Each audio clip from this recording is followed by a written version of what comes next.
दोस्तों अभी हाल ही में आपने कई ऐसे क्रिकेटर्स का नाम सुना होगा जो है तो मूल रूप से इंडियन, पर वो खेलते दूसरे देश के लिए और इतना बेहतरीन खेलते हैं कि कभी कभी वो इंडियन प्लेयर्स पे हावी हो जाते हैं। लेकिन क्या आपने कभी सोचा है कि वो भारतीय होते हुए भी क्यों दूसरे देशों के लिए खेलते हैं? ऐसी क्या वजह है जो बीसीसीआई या किसी भी बड़े खिलाड़ी ने उन पर नजर नहीं दी, जिस वजह से उनको दूसरे देशों के लिए खेलना पड़ा? आइए जानते हैं कुछ ऐसे प्लेयर्स जो है तो मूल रूप से भारतीय, पर उनको किसी मजबूरी की वजह से आज दूसरे देशों के लिए क्रिकेट खेलना पड़ता है। नमस्कार दोस्तों, मैं आपका होस्ट गौरव और आप देखना शुरू कर चुके हैं एजीके स्पोर्ट्स ऑफ फील्ड।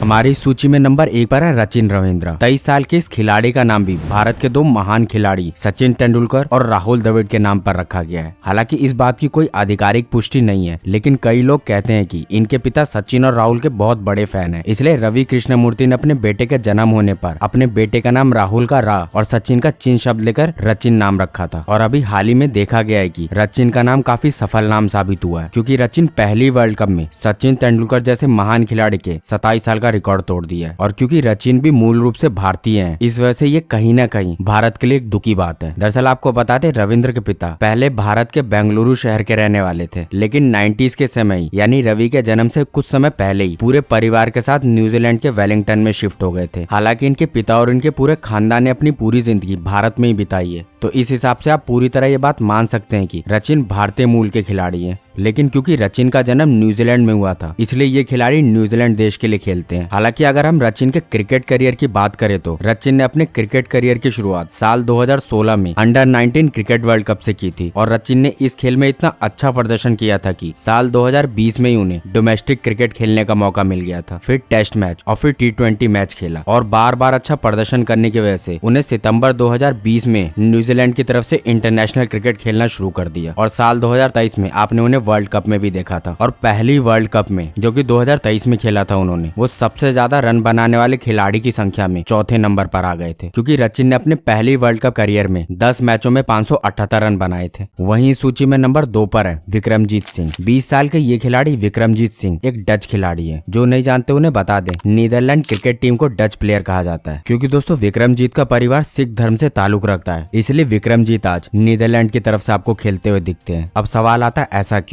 तो आपको बता दें, जब दिसंबर साल 1984 में पंजाब में सिख दंगा हुआ था, जीत के दादा खुशी चीमा और पूरा परिवार पंजाब छोड़कर नीदरलैंड चले गए थे। लेकिन खानदानी संपत्ति पंजाब में रहने के कारण पूरे परिवार का भारत हमेशा आना जाना लगा हुआ रहता था और आज भी लगा रहता है। इसी वजह से विक्रमजीत सिंह का जन्म भी पंजाब के चीमा खुर्द में ही हुआ था और यहाँ इन्होंने कम से कम अपने बचपन का 5 से 6 साल बिताया था। वहीं साल 2010 में जब विक्रमजीत 7 साल के थे, तब उनका पूरा परिवार ही हमेशा के लिए नीदरलैंड में जाकर बस गया। और जन्म से लेकर अपने जीवन के 6 साल भारत में बिताने की वजह से ये खिलाड़ी भी आप कह सकते हैं कि भारतीय मूल के हुए, यानी इंडियन ऑर्गन प्लेयर हुए हैं। क्योंकि विक्रमजीत सिंह है तो भारतीय, इसलिए विक्रम ने 11 साल की उम्र में ही अंडर 12 मैच खेलना शुरू कर दिया था। जीत का प्रदर्शन हर टूर्नामेंट में इतना ज्यादा अच्छा होने लगा था कि पीटर ने उनके इस खेल के प्रति प्रोत्साहन को देखकर विक्रम को बहुत जल्दी यानी 15 साल की उम्र में ही उन्हें नीदरलैंड ए की टीम में खेलने का मौका दे दिया था। इसके बाद साल 2019 में उन्होंने पहला T20 मैच खेला था। उसके बाद तो विक्रमजीत सिंह वर्ल्ड कप 2023 का भी हिस्सा रहे हैं। हालांकि ये बात भी सच है कि वर्ल्ड कप 2023 में नीदरलैंड की टीम 9 मैचों में से सिर्फ 2 ही मैच जीत पाई है, जिस वजह से वो वर्ल्ड कप के सेमीफाइनल में भी अपनी जगह नहीं बना पाई थी। लेकिन विक्रमजीत सिंह का प्रदर्शन नीदरलैंड टीम में सर्वोपरि रहा है। वहीं सूची में तीसरे नंबर पर है केशव महाराज। 23 साल के इस खिलाड़ी का पूरा नाम केशव आत्मानंद महाराज है, जिनका जन्म दक्षिण अफ्रीका के डरबन शहर में हुआ साल 1990 में। हालांकि केशव महाराज के उपनाम से ही पता चलता है कि ये खिलाड़ी सनातन धर्म से ताल्लुक रखते हैं, क्योंकि आपको बता दूं उनके पूर्वज भी उत्तर प्रदेश के सुल्तानपुर से ही थे। पर 1874 में ही उनका पूरा परिवार भारत को छोड़कर साउथ अफ्रीका के डरबन शहर में शिफ्ट हो गया था। लेकिन एक कहावत है, खून खून का ही होता है, मतलब वंशज जिस धर्म के भी थे, केशव भी उसी धर्म को फॉलो करते हैं। हम ऐसा इसलिए कह रहे हैं क्योंकि दक्षिण अफ्रीका में ज्यादातर इस्लाम और ईसाई धर्म के लोग रहते हैं। फिर भी केशव ने अपने धर्म को नहीं छोड़ा। इतना ही नहीं, केशव ने शादी भी भारतीय मूल की लड़की से ही की है, जो कि एक कथक नर्तकी थी, लेरिसा मूनसामी, वो भी पूरे भारतीय संस्कृति और परंपरा के साथ। हालांकि केशव महाराज ने अप्रैल 2022 में ही भारतीय संस्कृति से शादी की थी, लेरिसा मानसानी से। और आपको बता दें, केशव साल 2006 में ही क्रिकेट की दुनिया में, यानी केशव अपने 16 साल की उम्र में ही फर्स्ट क्लास क्रिकेट खेलना शुरू कर दिया था। 10 साल बाद 2016 में अंतर्राष्ट्रीय क्रिकेट मैच में डेब्यू कर लिया था और इस तरह से उनके क्रिकेट करियर की शुरुआत हो गई थी। दरअसल साउथ अफ्रीका के स्पिन गेंदबाज होने के कारण केशव ने अब तक अपने क्रिकेट करियर में लगभग 200 से ज्यादा विकेट ले चुके हैं। फिलहाल अभी हाल ही हुए वर्ल्ड कप 2023 में 10 मैचों में 15 विकेट लिए थे केशव महाराज ने। वहीं चौथे नंबर पर है इस सोडी। 31 साल के ये खिलाड़ी तो पंजाब शहर के लुधियाना के सिख परिवार से है, लेकिन इस खिलाड़ी ने भी क्रिकेट करियर की शुरुआत दूसरे देश से ही खेलकर की है। दरअसल सोडी का पूरा नाम इंद्रबीर सिंह सोडी है और आपको बता दूं इस खिलाड़ी का भी जन्म भारत में ही हुआ था, पर 4 साल की उम्र में इनका पूरा परिवार न्यूजीलैंड के साउथ ऑकलैंड शहर में जाकर बस गया था। वहीं अगर क्रिकेट करियर की बात करें तो सोडी क्रिकेट 12 साल की उम्र में ही खेलना शुरू कर दिए थे और ये न्यूजीलैंड क्रिकेट टीम के दाएं हाथ के बल्लेबाज भी हैं, साथ ही लेग ब्रेक गेंदबाज भी हैं। लेकिन इनके क्रिकेट करियर की शुरुआत ऑकलैंड अंडर 17 और अंडर 19 में खेलकर हुई थी। इसके साथ ही सोडी आईपीएल में भी राजस्थान रॉयल्स टीम का भी हिस्सा रह चुके हैं। वैसे आपको बता दें सोडी की मां पाकिस्तान की थी, लेकिन साल 1947 के विभाजन के बाद इनके नाना नानी भारत आकर बस गए थे। लेकिन सोडी अपने पूरे परिवार के साथ साल 1996 में ही भारत से बोरिया बिस्तर बांधकर न्यूजीलैंड चले गए थे और हमेशा के लिए वहीं बस गए थे। यही वजह है कि ये खिलाड़ी भारतीय मूल के होते हुए भी दूसरे देश यानी न्यूजीलैंड के लिए खेलते हैं आज। इस सूची का last but not least number 5 Aryan Dutt. 20 साल के इस खिलाड़ी का जन्म भारत में तो नहीं हुआ था, लेकिन इनके माता पिता भारत के पंजाब शहर के होशियारपुर से ताल्लुक रखते हैं आज भी। हालांकि अलग बात है कि 1980 के दशक में ही आर्यन का पूरा परिवार नीदरलैंड के हैग शहर में जाकर बस गया था और वहीं आर्यन का जन्म भी हुआ था 12 मई साल 2003 को। क्योंकि कहीं ना कहीं आर्यन भी भारतीय मूल से थे, इसलिए आर्यन को बचपन से ही क्रिकेट खेलने में बहुत ज्यादा दिलचस्पी थी, जिस वजह से आर्यन 10 साल की उम्र में ही क्रिकेट खेलना शुरू कर दिए थे, जिसकी प्रैक्टिस लेते थे और ट्रेनिंग भी करते थे। फिर महज 13 साल की उम्र में ही वो भारत आए और चंडीगढ़ में प्रैक्टिस की और ट्रेनिंग भी ली वहां पर। इस तरह से आर्यन ने अपने क्रिकेट करियर की शुरुआत एक स्पिन गेंदबाज के रूप में किया। तब से लेकर अब तक आर्यन ने 27 वनडे मैच में 23 विकेट और 5 टी20 मैच में 4 विकेट लिए। वैसे तो आज तक नीदरलैंड की टीम एक बार भी वर्ल्ड कप के सेमीफाइनल या ट्रॉफी तक नहीं जीत पाई है, जिस वजह से आर्यन दत्त का भी नाम अभी तक इंटरनेशनल लेवल पे इतना हाई लेवल पे नहीं आ पाया। लेकिन माना जाता है कि ये भारतीय मूल के बहुत ही बेहतरीन प्लेयर हैं जो कि आज नीदरलैंड के लिए खेलते हैं।